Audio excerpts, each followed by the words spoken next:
Dear students, കഴിഞ്ഞ ക്ലാസ്സുകളിൽ നമ്മൾ ജേണൽ എൻട്രി എന്താണെന്നും ലെഡ്ജർ എന്താണെന്നും ഒക്കെ പഠിച്ചിരുന്നു.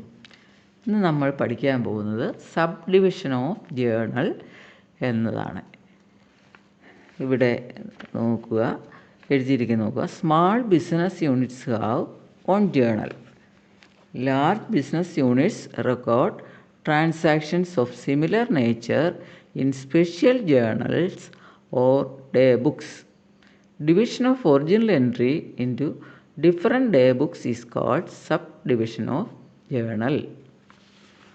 എന്ന് പറഞ്ഞാൽ എന്താണ് സബ് ഡിവിഷൻ ഓഫ് ജേണൽ എന്നാണ് നമ്മൾ പറയാൻ പോകുന്നത്.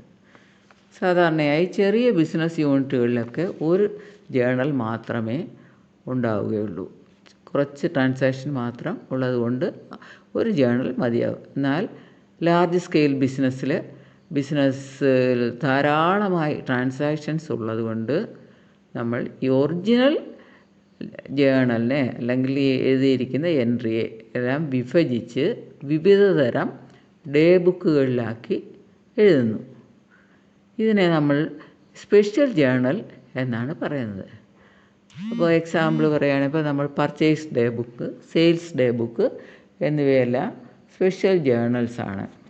ഒരേ സ്വഭാവമുള്ള ട്രാൻസാക്ഷൻസ് എല്ലാം രേഖപ്പെടുത്തുന്ന ബുക്കുകളെന്നാണ് അതിന് അർത്ഥം. ഇനി ഈ ഓരോ ട്രാൻസാക്ഷൻസിനും അതിൻ്റെ ധാരാളം ട്രാൻസാക്ഷൻസ് ഉണ്ടായതുകൊണ്ടും അത് ആവർത്തിച്ച് വരുന്നത് കൊണ്ടുമാണ് സ്പെഷ്യൽ ബുക്ക് ജേണലായിട്ട് ഇതിൽ നമ്മൾ രേഖപ്പെടുത്തുന്നത്. ഇനി നമുക്ക് ഇമ്പോർട്ടൻറ്റ് സ്പെഷ്യൽ ജേണൽസിൽ നമ്മൾ ഏറ്റവും പ്രധാനപ്പെട്ട ക്യാഷ് ബുക്ക്, അതിനെക്കുറിച്ചാണ് ഇന്ന് പഠിക്കാൻ പോകുന്നത്. ക്യാഷ് ബുക്ക് ഏറ്റവും പ്രധാനപ്പെട്ട മോസ്റ്റ് ഇമ്പോർട്ടൻറ്റ് സബ്സിഡിയറി ബുക്കാണ്. അതും ഒരു സ്പെഷ്യൽ ജേണലാണ്.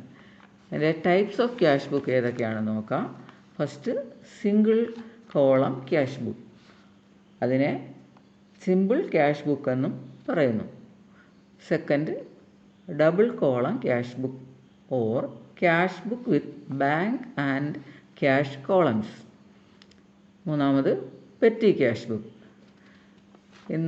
ഇപ്പോൾ നമുക്കിവിടെ സിംഗിൾ കോളം ക്യാഷ് ബുക്കിനെ കുറിച്ചാണ് പഠിക്കാൻ പോകുന്നത്. അതിൻ്റെ ഒരു ക്വസ്റ്റ്യൻ തന്നിട്ടുണ്ട്, അതിൻ്റെ പ്രോബ്ലം അത് ചെയ്ത് നോക്കുക. എങ്ങനെയാണ് അതിൻ്റെ എൻട്രി എഴുതുന്നത്, അല്ലെങ്കിൽ ക്യാഷ് ബുക്കിൽ എങ്ങനെ ഇത് രേഖപ്പെടുത്തുമെന്ന് നമുക്ക് നോക്കാം.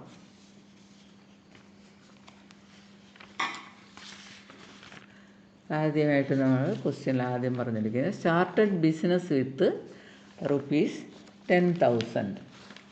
₹10,000 അത് നമ്മളവിടെ ഒരു cash book, single column cash book ആദ്യമായിട്ട് വരയ്ക്കുക. ക്യാഷ് ബുക്ക് സിംഗിൾ കോളം എന്ന് പറയുമ്പോൾ അതിൻ്റെ ഫോർമാറ്റ് നോക്കാം. റെസിപ്റ്റ് സൈഡാണ് ലെഫ്റ്റ് സൈഡ്, ഇടതുവശത്ത് റെസിപ്റ്റ്സ് എല്ലാം വരും. വലതു ഭാഗത്ത് പേയ്മെൻറ്റ്സ്. ആ കോളം തിരിച്ചിരിക്കുന്ന ഫസ്റ്റ് വന്ന് ഡേറ്റ്, അതിനുശേഷം പെർട്ടിക്കുലേഴ്സ്, റെസിപ്റ്റുള്ള ഐറ്റംസ്, അതാണ്. അടുത്തതായി വരുന്നത് RN എന്ന് പറഞ്ഞാൽ റെസിപ്റ്റ് നമ്പർ. അതിനുശേഷം LF, ലെജർ ഫോളിയോ, എമൗണ്ട്. അതേപോലെ തന്നെ റൈറ്റ് സൈഡിലും പേയ്മെൻറ്റ് സൈഡിലും ഇതേ ആവർത്തിച്ച് വരുന്നുണ്ട്. Date, particulars. അവിടെ നമുക്ക് VN എന്ന് പറഞ്ഞാൽ വൗച്ചർ നമ്പറാണ്. പേയ്മെൻറ്റ്സിന് വൗച്ചർ അടിസ്ഥാനപ്പെടുത്തിയാണ്, അതുകൊണ്ട് അതാണ് അതിൻ്റെ റെഫറൻസ്. അതുകൊണ്ട് വൗച്ചർ നമ്പർ VN. ഇനി അത് ലെജർ ഫോളിയോ ഉണ്ട്. ഇനി എമൗണ്ട് കോളം. ഇത്രയും കോളമാണ് ഇതിലുള്ളത്. ഇനി ഓരോ എൻട്രി ഓരോന്ന് ക്വസ്റ്റ്യൻ നോക്കിയിട്ട് നമുക്ക് ഓരോന്ന് എങ്ങനെയാണ്. ഫസ്റ്റ് വന്ന് started business with ₹10,000. Cash book single column cash book എന്ന് പറയുമ്പോൾ സാധാരണയായി നമ്മൾ ലെഡ്ജർ, ക്യാഷ് അക്കൗണ്ട് തയ്യാറാക്കുമ്പോൾ ക്യാഷിൻ്റെ ലെഡ്ജർ തയ്യാറാക്കുന്നത് പോലെ മാത്രമേ ഉള്ളൂ. ഇത് സിംഗിൾ കോളം ക്യാഷ് ബുക്ക് ആയതുകൊണ്ട് എന്ന് പറഞ്ഞാൽ നമ്മൾ റെസീപ്റ്റ്സ് എല്ലാം നമ്മൾ ഡെബിറ്റ് ചെയ്യുന്നു. ഡെബിറ്റ് സൈഡിലേക്ക് ആണ് എഴുതുന്നത്. ക്യാഷ് വരുമ്പോൾ നമ്മൾ ഡെബിറ്റ് ചെയ്യുകയാണ് എന്ന് പറഞ്ഞതുപോലെ തന്നെ ഇതും ഡെബിറ്റ് സൈഡ് തന്നെയാണ്. റെസീപ്റ്റ്സ് എല്ലാം ഡെബിറ്റ് സൈഡിൽ എഴുതുന്നു. അതുപോലെ തന്നെ പേയ്മെൻറ്റ്സ് എല്ലാം വലതുവശത്ത് എഴുതുന്നു. ഈ റെസിപ്റ്റും പേയ്മെൻറ്റ്സും ഇങ്ങനെ ഇടതുവശവും വലതുവശവും എന്ന് പറഞ്ഞാൽ നമ്മൾ ജേണൽ എൻട്രി അനുസരിച്ച് തന്നെയാണ് ഇതും എഴുതുന്നത്.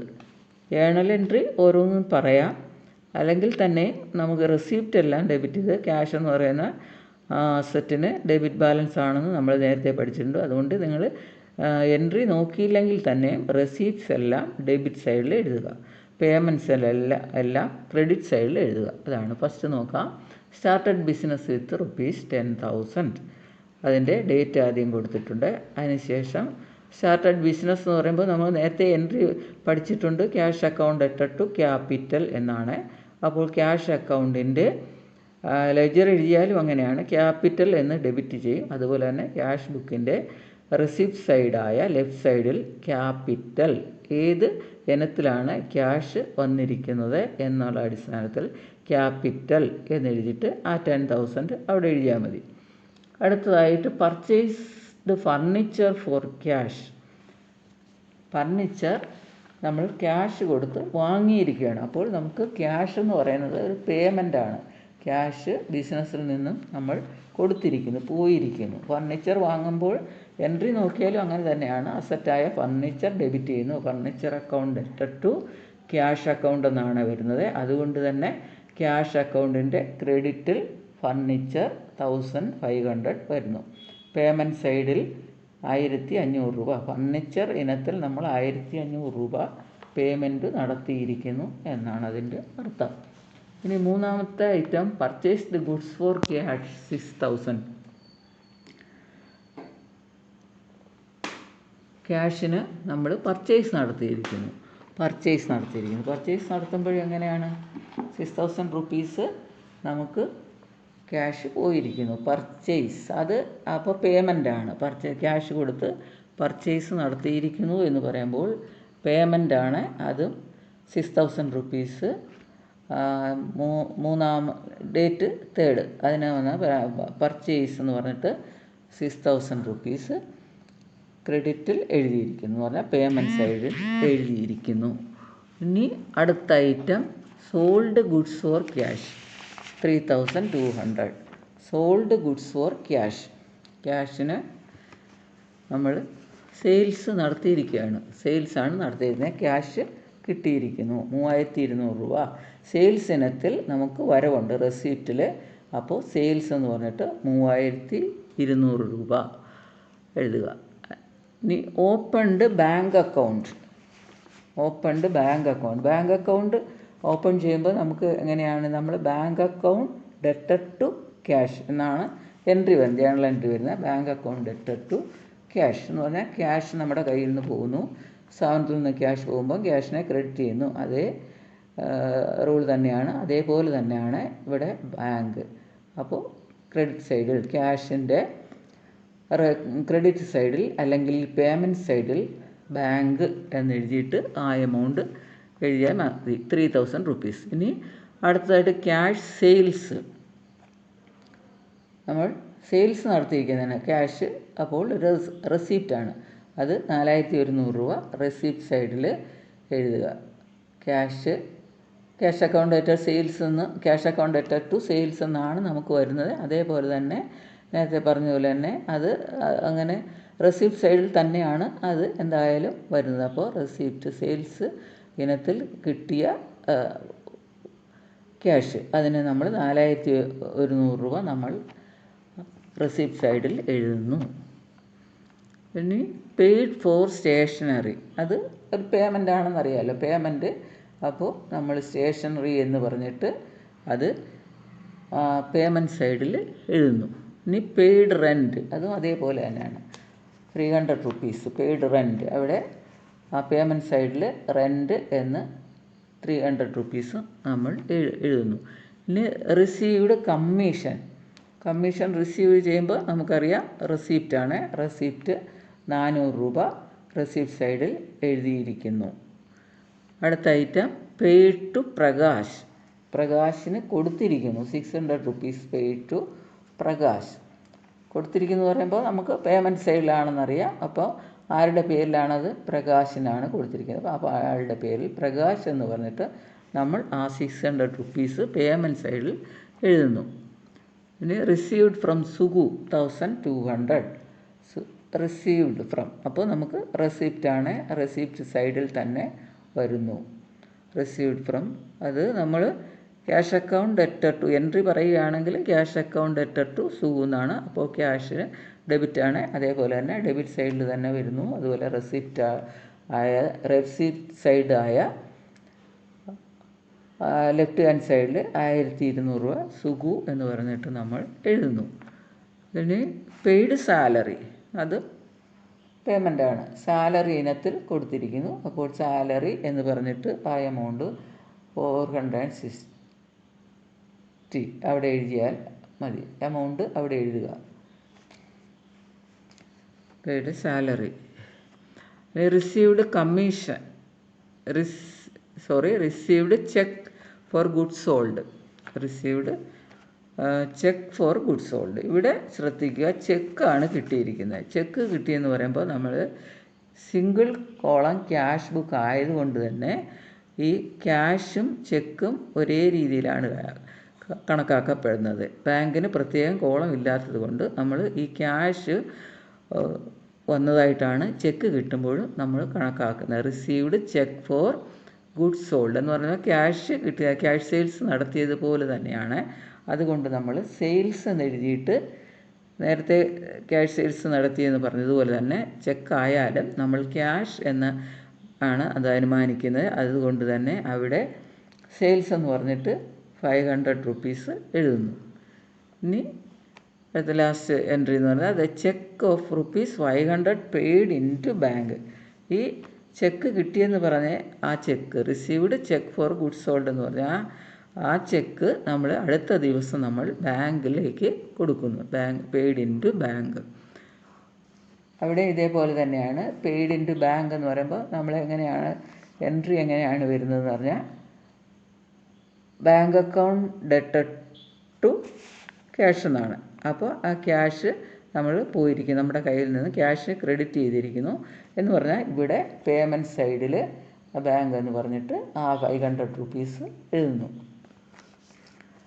ഇത്രയാണ് നമ്മുടെ റെസീപ്റ്റ്സും പേയ്മെൻറ്റും ഉള്ള എൻട്രീസ്. ഇനി ടോട്ടൽ നോക്കുക. ടോട്ടൽ നോക്കുക എന്ന് പറഞ്ഞാൽ ഡെബിറ്റ് സൈഡ് നോക്കുക, റെസീപ്റ്റ് സൈഡ് നോക്കുക. ലെഫ്റ്റ് ഹാൻഡ് സൈഡ് റെസീപ്റ്റ് സൈഡാണ്. ഇവിടെ നമ്മൾ 10,000, 3,200, 4,100, 400, 1,200, 500 ഇത്രയും ഐറ്റംസ് ഉണ്ട്. ഈ എമൗണ്ട് ഉണ്ട്. ഈ ഫിഗർ എല്ലാം കൂടെ നമ്മൾ കൂട്ടുന്നു. അപ്പോൾ 19,400 എന്ന് വരുന്നു. 19,400 എന്ന് പറഞ്ഞാൽ എപ്പോഴും പറയുന്നത് പോലെ തന്നെ ക്യാഷിന് ഡെബിറ്റ് ബാലൻസാണ് ഉണ്ടാവുക. ക്യാഷിന് ഡെബിറ്റ് ബാലൻസാണ്. ഇത്രയും നമ്മുടെ കയ്യിലുണ്ട്. 19,400 നമുക്ക് വരവുണ്ട്. അതിൽ നിന്നും എത്ര പേയ്മെൻറ്റ് നടത്തി, എത്ര ചിലവാക്കി, വിവിധ ഇനത്തിൽ എത്ര ചിലവാക്കി എന്നുള്ളതാണ് നമ്മൾ ഈ പേയ്മെൻറ്റ് സൈഡിലെ എമൗണ്ട് എല്ലാം കൂടെ കൂട്ടി നോക്കുന്നത്. ഈ എമൗണ്ട് കൂട്ടുമ്പോൾ നമുക്കൊരു വരുന്ന ഡിഫറൻസ് ഇവിടെ 19,400 ഉണ്ട്. ഇവിടെ വരുന്ന ഈ സൈഡിൽ വരുന്ന ഡിഫറൻസ് ഇപ്പോൾ ആദ്യം ഏറ്റവും കൂടുതലുള്ള സൈഡിലെ ടോട്ടൽ എഴുതുക. ഈ പേയ്മെൻറ്റ് സൈഡിലും ഈ 19,400 എഴുതുക. എന്നിട്ട് ആ സൈഡ് കൂട്ടി നോക്കുക.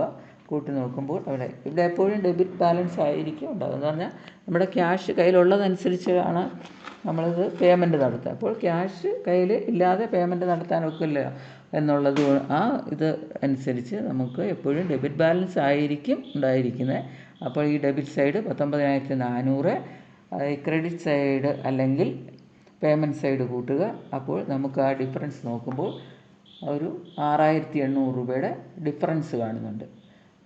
പേയ്മെൻറ്റ് സൈഡിൽ അത്രയും കുറവുണ്ട്. അപ്പോൾ അതിനെ നമ്മൾ ബാലൻസ് ക്യാരി ഡൗൺ എന്ന് പറഞ്ഞിട്ട് 6,800 രൂപ അവിടെ എഴുതുന്നു. എന്നിട്ട് ടോട്ടൽ ചെയ്യുന്നു. 19,400 രണ്ട് സൈഡിലും എഴുതുന്നു.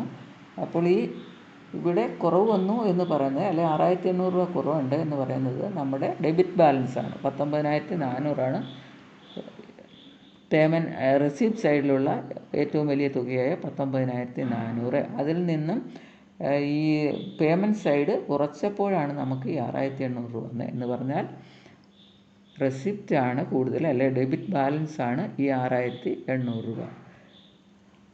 അപ്പോൾ ഇത് നിങ്ങൾക്ക് റെസിപ്റ്റും പേയ്മെൻറ്റും ഇതെങ്ങനെയാണ് സിംഗിൾ കോളം ക്യാഷ് ബുക്ക് എഴുതുന്നത് മനസ്സിലായിട്ടുണ്ടാവും എന്ന് വിചാരിക്കുന്നു. ഇനി അടുത്ത ക്ലാസ്സിൽ നമുക്ക് ഈ ഡബിൾ കോളം ക്യാഷ് ബുക്ക് എങ്ങനെയാണ് എഴുതുന്നത് എന്ന് നോക്കാം.